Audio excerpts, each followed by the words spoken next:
Deepak Lamanievas joins me now from Puerto Rico. He's the research director at the Center for a New Economy. Deepak, thank you for being with us. I want to be transparent with you, with our audience. We wanted to have a lot more voices join us from Puerto Rico. Part of what we are contending with is the fact that a lot of folks do not have electricity. They are not able to connect to internet. So I'm glad that we are able to get you on. I have been following your Twitter thread throughout the storm, throughout the fallout. And you said something that caught my attention, which is Puerto Ricans never stopped being resilient, but they have become resistant. Tell me more. Well, thank you first of all for the opportunity to be in your show. I think that what I meant by that tweet is the fact that we've been pummeled over and over by a series of disasters, and we've been living under as a U.S. colony for over 100 years, and in total over 500 years after the invasion of Spain. So we know how to be resilient. The thing is that over time, what we've become is resistant to some of those colonial desires and colonial designs. And as a result, that you've heard in the report that you just aired right now, people are fed up. But people are also becoming more and more aware that only the people save the people. This is a saying we have in Puerto Rico, solo el pueblo salva el pueblo.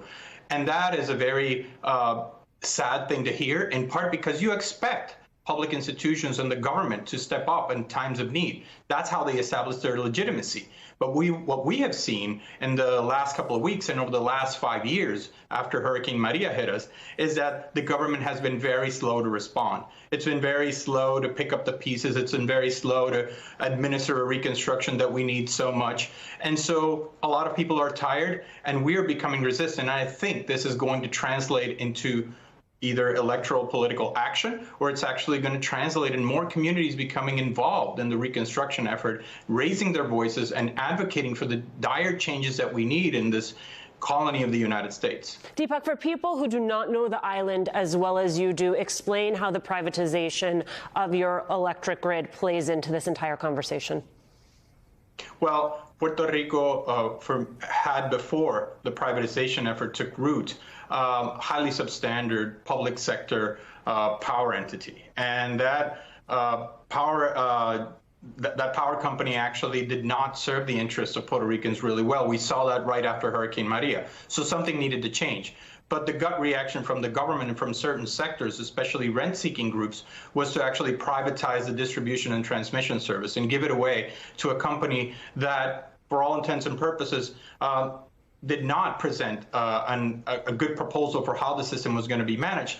And in essence, as we can see right now, was not prepared for the task at hand, was not prepared for this disaster, and is not serving the interests of Puerto Ricans well. We're being charged some of the highest rates for electricity use in all of the United States. And what do we have to show for? Very little in terms of a service that is stable, very little in terms of coming back online after outages, and a lot of desperation on behalf of the public who's paying very high rates for a very substandard service. I spoke with Xiomara Caro Diaz, the executive director of the Maria Fund, who I'm sure you're familiar with, and she argued that Congress is responsible for what is happening in Puerto Rico, that justice needs to happen at the governmental level. Do you agree?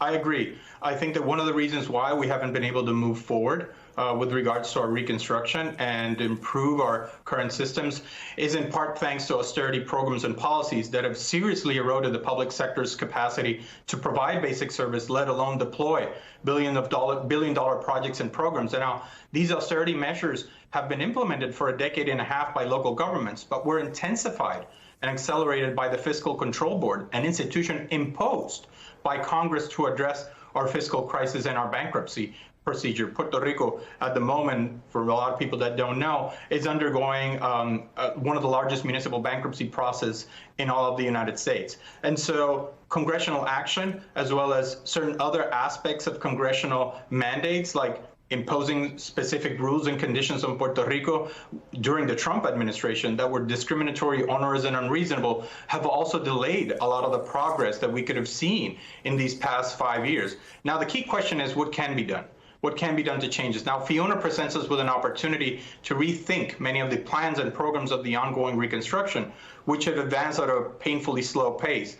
For several years, we at the Center for an Economy have advocated for the creation of a Puerto Rico-led task force that involves, aside from governmental actors, experts, citizens, and grassroots communities. Such a task force could ensure that we finally develop a bottom-up, comprehensive, and unified planning effort that allows us to leverage the billions of dollars in federal funds to revamp our communities and our economy as a whole. Yeah, we talk all the time about resilience and how these storms, as terrible as they are, they sort of expose vulnerabilities, structural vulnerabilities. They also present an opportunity for resilience to build back in a way that is better, in a way that is more mindful than before. Deepak Lamba Nieves, appreciate you taking the time. Thank you for being here.